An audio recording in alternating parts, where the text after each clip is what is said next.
Halo teman-teman, Anda mendengarkan episode terbaru podcast Kapal Udara dengan bahasa sederhana bersama saya Gennady Babanin serta Project New Generation Airships. Hari ini saya ingin membahas satu aspek penting lagi yang bisa menjadi terobosan nyata dan memberikan dorongan baru bagi perkembangan seluruh industri kapal udara. Kita akan membahas tentang penggabungan kapal udara dan kecerdasan buatan. Ini bukan sekadar tren, bukan fiksi ilmiah, ini adalah kenyataan yang sudah bisa kita akses dan hadapi saat ini.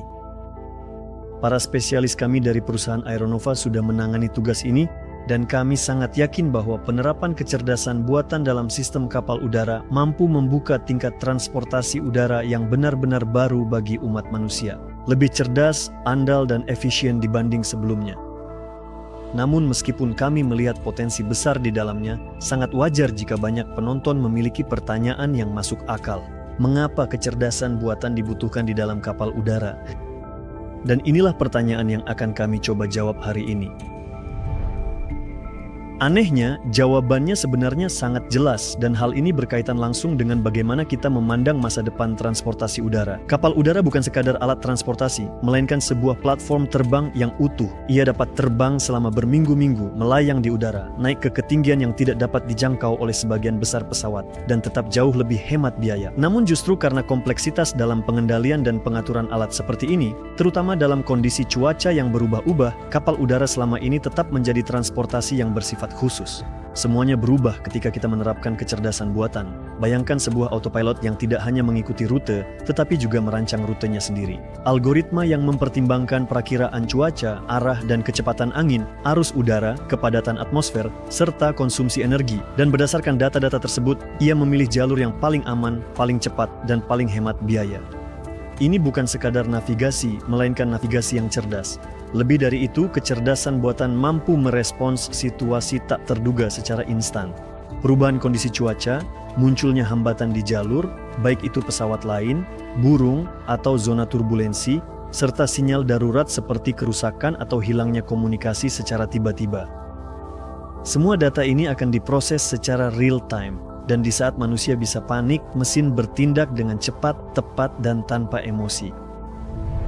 Namun kecerdasan balon udara bukan hanya soal penerbangan, tapi juga perawatan. Sensor bawaan dan sistem cerdas dapat memantau kondisi teknis semua komponen utama perangkat ini selama 24 jam non-stop, di mana tekanan dalam sistem menyimpang dari tingkat optimal. Di kompartemen mana terjadi getaran berlebih, seberapa cepat elemen penyangga seperti baling-baling atau komponen pengikat mengalami keausan. Apakah diperlukan perawatan mendesak atau intervensi dari tim teknis? Semua parameter ini dianalisis secara real time, memungkinkan tim mendapatkan gambaran yang akurat tentang situasi sebelum masalah serius muncul. Dan teknologi seperti ini sudah ada. Ini bukan sekadar hipotesis, melainkan solusi yang sudah diterapkan saat ini. Proyek Prancis Solar Airship One sudah menguji balon udara bertenaga surya yang sepenuhnya otonom. Startup Amerika H2 Clipper berencana untuk mengimplementasikan modul-modul robotik dengan elemen kecerdasan buatan ke dalam produksi. Dan tentu saja, rencana untuk menerapkan kecerdasan buatan juga dimiliki oleh perusahaan Rusia kami, Aeronova. Balon udara kami, Nova 01, sudah melewati serangkaian uji coba autopilot. Kami menguji sistem yang memungkinkan kami untuk mengatur arah pergerakan, lepas landas secara otomatis, merapat dan berlabuh, berpindah ke titik-titik yang telah ditentukan, melayang di atasnya, melakukan pendaratan, dan lepas landas secara presisi, serta banyak hal lainnya. Semua ini adalah langkah-langkah penting menuju otonomi penuh dalam logistik tanpa awak di masa depan, yang sedang kami uji dan kembangkan pada perangkat pertama kami. Namun hal yang paling menarik dimulai ketika kita melihat penerapan praktis dari balon udara dengan AI. Bayangkan sebuah wilayah terpencil di mana tidak ada bandara, tidak ada rel kereta api, dan logistik hampir mustahil dilakukan. Di tempat di mana truk tidak bisa lewat, kereta tidak bisa sampai, dan pesawat tidak punya tempat untuk mendarat, di sanalah balon udara dengan kecerdasan buatan diarahkan. Ia akan terbang, melayang, dan mengantarkan kargo secara tepat sasaran, atau mungkin mengumpulkan data, mengevakuasi orang, atau bahkan mengirimkan obat-obatan dalam situasi darurat. Misi kemanusiaan, penelitian ilmiah, rute Arktik, operasi penyelamatan, transportasi peralatan industri di wilayah dengan infrastruktur yang hancur. Semua tugas ini bisa dan seharusnya dipercayakan kepada balon udara dengan kecerdasan buatan. Dan yang terpenting, manusia pada saat yang sama dapat mengerjakan hal-hal yang lebih penting, tanpa mempertaruhkan diri, tanpa harus terlibat dalam pengendalian, tanpa terganggu oleh rutinitas. Lebih dari itu, kecerdasan buatan bisa menjadi kunci untuk menciptakan jaringan logistik udara yang sepenuhnya terintegrasi.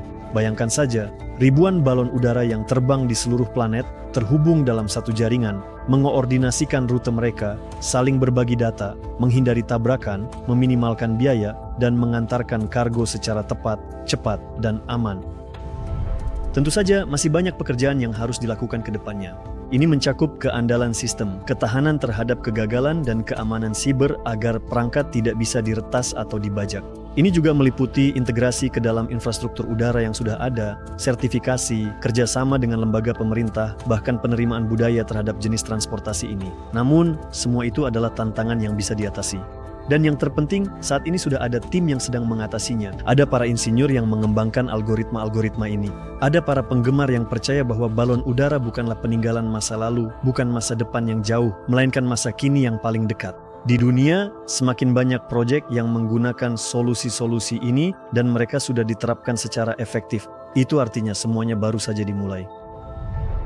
Kami di Aeronova percaya bahwa balon udara dengan kecerdasan buatan akan menjadi bagian dari masa depan besar yang paling nyata ini. Kami ingin dan akan berada di garis depan perkembangannya. Jika Anda merasakan hal yang sama seperti kami, ikuti terus berita terbaru, dukung kami, tuliskan pendapat Anda di kolom komentar, dan ceritakan tentang proyek ini kepada teman-teman Anda. Karena langit kini menjadi semakin dekat dan lebih canggih daripada sebelumnya. Nah, untuk saat ini itu saja. Sampai jumpa dan kita bertemu lagi di episode berikutnya.